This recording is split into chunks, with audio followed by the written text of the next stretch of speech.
अरे, मेरी तो जान ही निकल गई खुदाई करते करते। आखिरकार कब ये काम खत्म होगा? लेकिन ये हमें करना ही होगा, वरना इस नदी को खत्म होने में वक्त नहीं लगेगा। सही कहा तुमने मानसी, हमें पहले ही ये कदम उठा लेना चाहिए था, लेकिन अभी भी देरी नहीं हुई है। क्यों ये 10 बहुएं आखिरकार इस बड़ी सी नदी के किनारे इस तरह खुदाई कर रही थी, और खुदाई करने से ये कैसे इस नदी को बचा पाएंगी? क्या इनकी ये कोशिश कामयाब होगी? इसे जानने के लिए हमें कहानी में थोड़ा पीछे चलना होगा।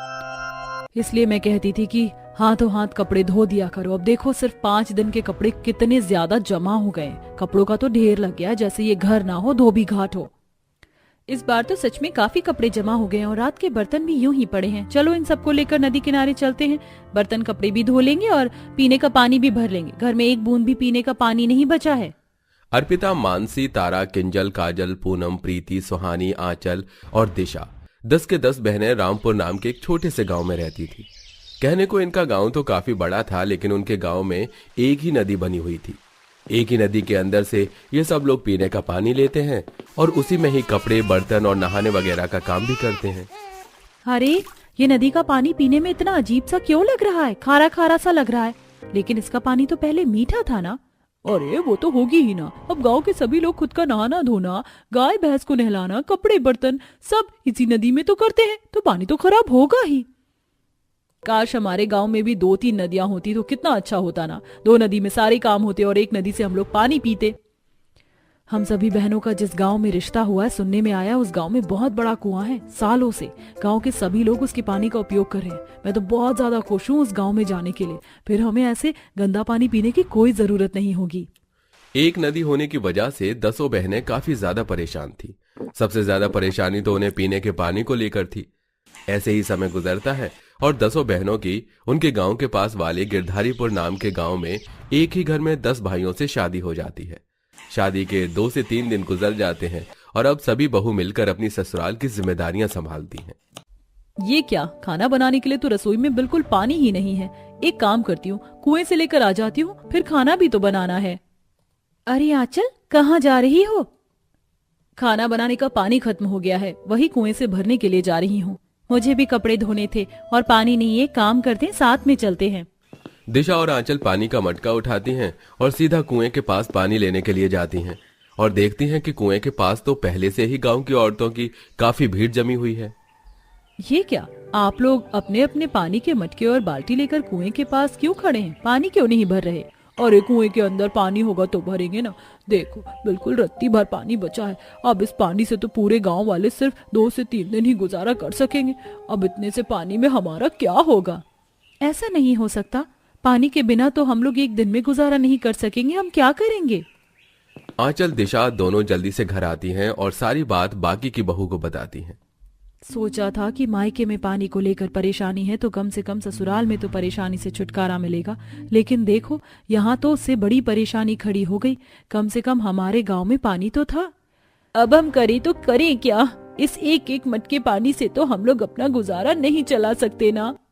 10 बहुएं मिलकर उस 2 मटके के पानी से 2 से 3 दिन बड़ी मुश्किल से गुजारा चलाती थी और आखिर में कुएं का पानी पूरी तरह से सूख कर खत्म हो जाता है। सारे गांव पानी की एक एक बूंद के लिए तरस रहा होता है। वहीं अब पानी की एक बूंद नहीं बचती। प्यास के मारे मेरा गला सूखा जा रहा है और घर में पानी की एक बूंद भी नहीं बची है। ऐसे तो हमारा परिवार और सभी गांव वाले पानी की एक बूंद के लिए तरसते हुए ही मर जाएंगे। क्या इतने बड़े गांव में कोई और नदी, कुआं, झील कुछ भी नहीं है? अरे हाँ, याद आया। बचपन में जब हमारी दादी हमें कहानियां सुनाती थी तो उन्होंने एक बार बताया था कि हमारे गांव में कोई बड़ी सी नदी है, लेकिन आज तक हम में से किसी को वो नदी मिली नहीं। न जाने वो सच कहानी थी या झूठ।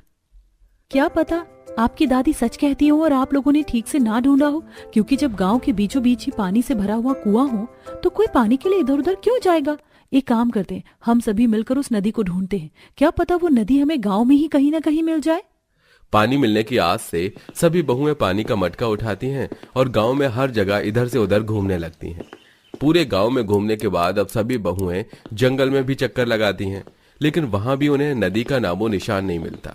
कितनी देर हो गई है, लेकिन हमें तो कहीं पर भी नदी नहीं मिल रही। लगता है इस गांव में कोई भी नदी नहीं है। चलो वापस चलते हैं। 1 मिनट, क्या तुम सबको पानी की आवाज नहीं आ रही है? अरे हाँ, आ तो रही है। काफी हल्की हल्की आवाज है। इसका मतलब यहीं कहीं आसपास में पानी है। थोड़ा और ढूंढने पर और उस पानी की आवाज का पीछा करते हुए आखिरकार उन 10 बहुओं को जंगल से थोड़ी दूरी पर एक बहुत बड़ी नदी दिखाई देती है, जिसका पानी हीरे की तरह चमक रहा होता है। इसका मतलब दादी माँ बिल्कुल ठीक कह रही थी। यहाँ तो सच में कितनी बड़ी नदी है ना।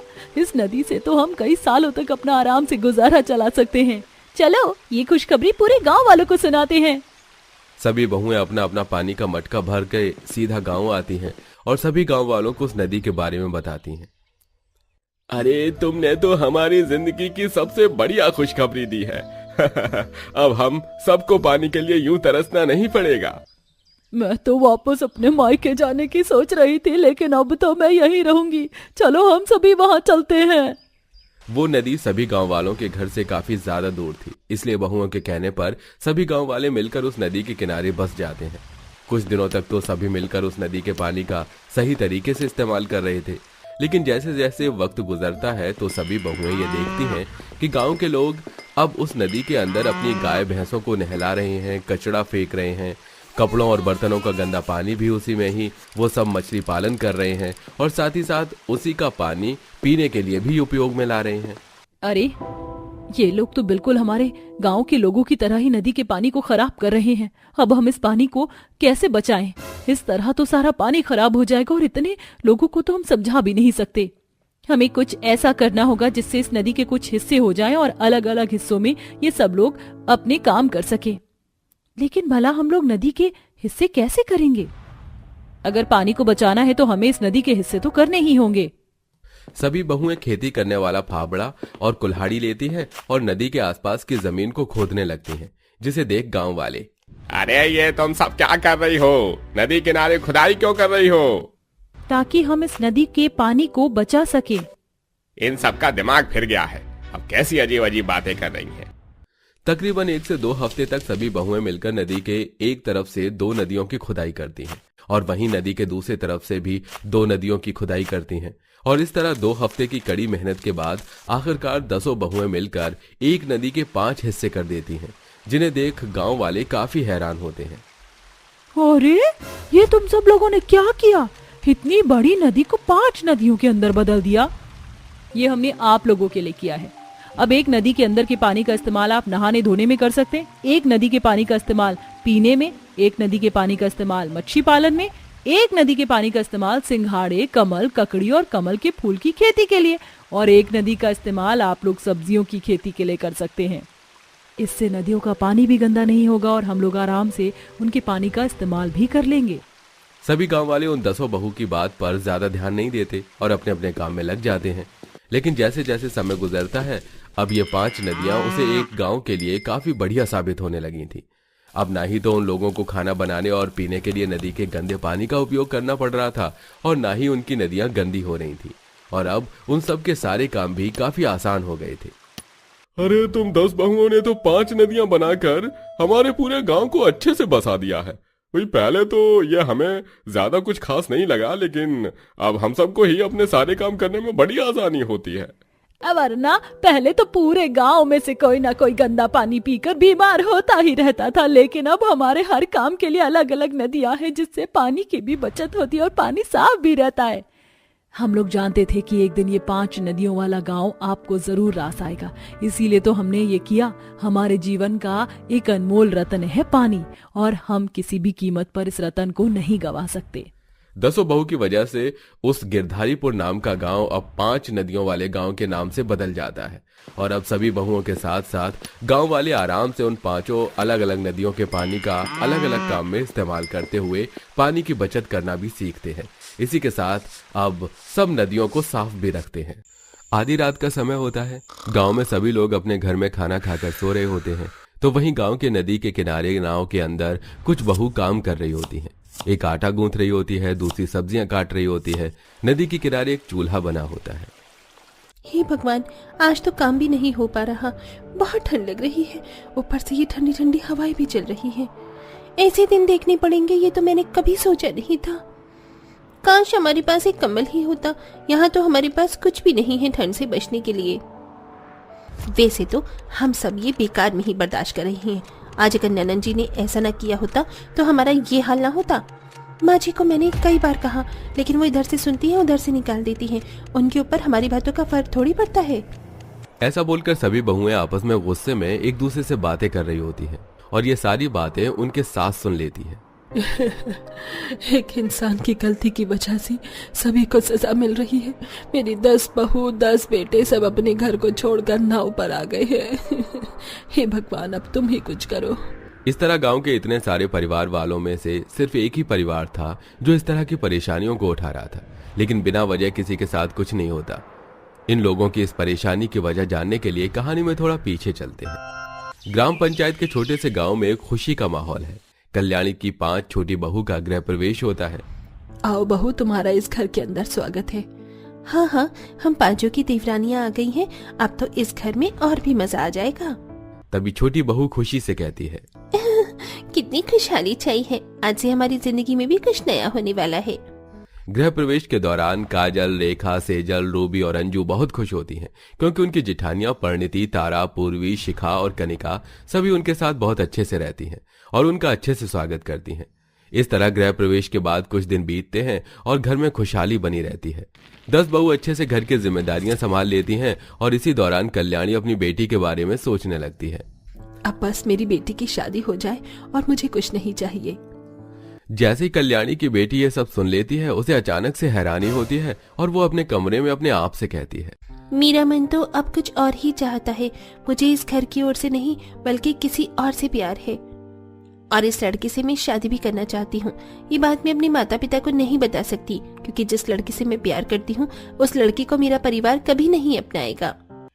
तमन्ना जिसे प्यार करती थी वो उसी से शादी करना चाहती थी। इसी के चलते एक रात तमन्ना प्यार की भावनाओं में बहकर चुपके से अपनी भाभियों के गहने लेकर उस लड़के के साथ घर छोड़कर भागने का प्लान करती है।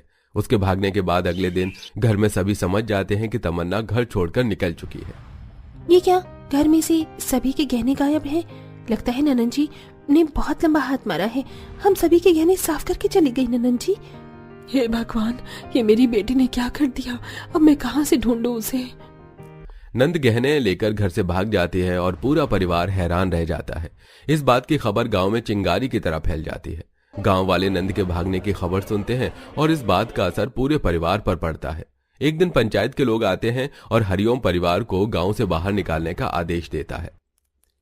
तुम लोग एक नंद को संभाल नहीं पाई, अब तुम्हें इस गांव से बाहर निकालना पड़ेगा क्योंकि इससे गांव के और परिवारों पर असर पड़ सकता है। अगर ऐसे ही रहा तो गांव की और भी लड़कियां भागकर शादी कर सकती हैं। 10 भाई हैं, 10 भाभी, बताओ किसी की बस की नहीं हुआ कि एक लड़की को रोक ले? थू है। मैं आप लोगों के आगे हाथ जोड़ता हूँ, हम लोगों को इस गांव से मत निकालिए। एक की गलती के चलते पूरे परिवार को सजा देना तो गलत है। जो पंचायत का फैसला होता है उसे सभी को मानना होता है। आगे ये गलती दोबारा कोई न करे, इसलिए तुम्हें इस गांव से बहिष्कृत किया जाता है। चले जाओ इस गांव को छोड़कर। गांव में इस फैसले के बाद हरिओम और कल्याणी अपने बेटे बहुओं के साथ गांव से निकलने को मजबूर हो जाते हैं। हमें पता था कि मेरी बेटी ने गलती की है, पर अब हमारे पास और कोई रास्ता नहीं। हमें गांव छोड़ना होगा। जो जरूरी सामान है उसे ले लो और हमारी नाव के पास चलो। इस तरह हरिओम पूरे परिवार के साथ अपनी नाव पर आ जाता है। हालातों को देखकर 10 बहुएं जुगाड़ लगा कर नाव पर ही किसी तरह कमरा बना लेती हैं। कोई लकड़ी इकट्ठी करती है तो कोई कपड़ा इकट्ठा करती है और अपने रहने का इंतजाम भी कर लेती है। पूरा परिवार नदी किनारे जैसे तैसे गुजारा करता है। अब हमारा घर यही होगा। हमें इस नाव में ही अपनी जिंदगी शुरू करनी होगी। हम सब एक साथ हैं। पूर्वी दीदी, चाहे जैसे भी हो, हम किसी भी हालत में अपने परिवार को अकेला नहीं छोड़ेंगे। ये सब नाव में कमरे बनाते हैं, लेकिन वहां रहने की मुश्किलें बढ़ जाती हैं। ठंड, बारिश और बाकी समस्याएं परिवार के सामने आ खड़ी होती हैं। माँ जी, अपने आप को संभालो। नन्हन जी को तो जो करना था उन्होंने कर दिया, अब उसे बदला नहीं जा सकता। क्या संभालो बहू, तुम 10 बहुएं इस नाव में किस तरह गुजारा कर रही हो, मैं देखती हूँ। देखो, हमारी आर्थिक स्थिति ठीक नहीं है। हमें मिलजुल कर काम करना होगा। बिना काम किए तो गुजारा नहीं होगा। ये स्थिति बहुत मुश्किल है। अब हमें क्या करना होगा? ये ठंड और हवा हमारी परेशानियों को और बढ़ा देती है। वो रात उनकी बहुत मुश्किल से निकलती है क्योंकि उस दिन मौसम भी ठीक नहीं होता। अगले दिन तुषार और सौरभ मछलियों को पकड़ने के लिए जाते हैं। मछलियों को देखकर हरिओम कहता है, एक समय पर मैं मछली बेचने का काम करता था और घर चलाया करता था। तुमने तो आज काफी सारी मछली पकड़ ली। इन मछलियों को देखकर ही मेरे दिमाग में ख्याल आया है, क्यों ना हम मछली पकड़ने जाएं और उन्हें गांव में बेचने की कोशिश करें, इससे हमारे पास पैसे आएंगे। ये ख्याल वैसे बुरा नहीं है, पैसे कमाने हैं तो कुछ तो करना ही होगा। इस तरह वे मछली पकड़ने के लिए निकलते हैं, लेकिन गांव में पहुंचने पर गांव वाले उन्हें बाहर निकाल देते हैं। अरे तुम लोग यहाँ क्या कर रहे हो? हाँ, हमें नहीं चाहिए तुम्हारी मछलियाँ, भाग जाओ यहाँ से, चले जाओ यहाँ से, तुम्हें इस गांव से बहिष्कृत कर दिया गया है। बेटे उदास हो जाते हैं और वापस नाव में आ जाते हैं। वो अपने परिवार वालों को गांव वालों का बर्ताव बताते हैं। मछली बेचने का काम उनके ही गांव में चलने वाला नहीं था, जिसके चलते उन्होंने दूसरे गांव में जाने का फैसला करना पड़ा। हे भगवान, बस हमारा यहाँ पर व्यापार शुरू हो जाए, ये परेशानियां और नहीं देखी जाती। नए गांव में मछली बेचने का काम शुरू में तो बहुत धीमा चल रहा था, लेकिन वक्त के साथ धीरे धीरे चलने लगता है। बहुएं एक दूसरे की मदद करती हैं। देखो, अब हमारा काम बढ़ने लगा है, हम किसी भी हाल में अपनी मुसीबतें खत्म करेंगे। हाँ, आज रात हमें और मछली पकड़नी होंगी, क्योंकि मछलियां हमारी खत्म हो गई हैं। उस रात बहुत आंधी तूफान चलते हैं, उन्हें बहुत ठंड भी लगती है, लेकिन परेशानियों का सामना करते हुए वो किसी तरह कुछ मछलियां नदी से पकड़ लेते हैं। नाव में रहते हुए भी उन्होंने हर चीज का जुगाड़ लगाया था। नाव के किनारे रात को वो चूल्हे पर रोटी बनाते और सब्जियां दूसरे गांव से ले आते। इस बीच अगले दिन 10 भाभियों की नंद तमन्ना उन्हें उसी गांव में मछली बेचते हुए दिख लेती है। वो उनके पास आती है। ये सब मैं क्या देख रही हूँ? मेरा परिवार यहाँ मछली बेच रहा है। तमन्ना जब अपनी भाभियों से बात करने जाती है तो उसकी 10 भाभियां उसे बताती हैं कि उन्होंने किस तरह परेशानियों का सामना किया और यहाँ तक आई। मैं समझ गई हूँ कि मैंने क्या किया था। मुझे अब अपने परिवार को वापस लाना होगा। आप सभी हो सके तो मुझे माफ कर देना मेरी गलतियों के लिए। छोड़ो ननन जी, जो हुआ सो हुआ। हम जानते हैं हमारी मेहनत एक दिन रंग लाएगी और सब कुछ ठीक होगा। हमारी मुश्किलें एक दिन तो खत्म होंगी ही। अपनी भाभियों की ये बात सुनकर तमन्ना वापस अपने घर आ जाती है और अपने घर आकर वो अपने पति को अपने परिवार की परेशानियों के बारे में बताती है। चिंता मत करो, मैं तुम्हारी मदद करूंगा और तुम्हारे परिवार वालों को इंसाफ दिलाऊंगा। ऐसे ही कोई किसी को गांव से बाहर नहीं निकाल सकता, ये गैर कानूनी है। इस तरह तमन्ना अपने पति की मदद से कानूनी रास्ते से अपने परिवार को वापस गांव में लाने की कोशिश करती है। वो अपना मैरिज सर्टिफिकेट कोर्ट में देती है और उसके बाद कोर्ट से एक ऑफिसर को गांव में भेजने के लिए कहती है। जब कोर्ट से ऑर्डर आते हैं तो गांव की पंचायत भी कुछ नहीं कर पाती। मुझे अपनी गलती का एहसास है। जो मैंने किया गलत तरीके से किया, लेकिन मैंने सही किया। जिससे प्यार करते हैं उसी से शादी करनी चाहिए। लेकिन इसका मतलब ये नहीं कि एक इंसान की सजा पूरे परिवार को देनी चाहिए। मैं कोर्ट के द्वारा अपील लेकर आई हूँ। अब मेरा परिवार इस गांव में रह सकता है, इसमें पंचायत भी कुछ नहीं करेगी। अगर तुम कोर्ट से ऑर्डर लेकर आई हो तो हम लोग कुछ नहीं कर सकते। तुम्हें इस गांव में रहने से कोई नहीं रोक सकता, तुम रह सकते हो। कानूनी प्रक्रिया के बाद हरिओम के परिवार को वापस गांव में उनका घर मिल जाता है। सभी खुशी से अपनी पुरानी जिंदगी की ओर लौटते हैं और गांव में फिर से मछली बेचने का काम शुरू करते हैं। ये काम उनका धीरे धीरे बहुत जल्दी चलने लगता है।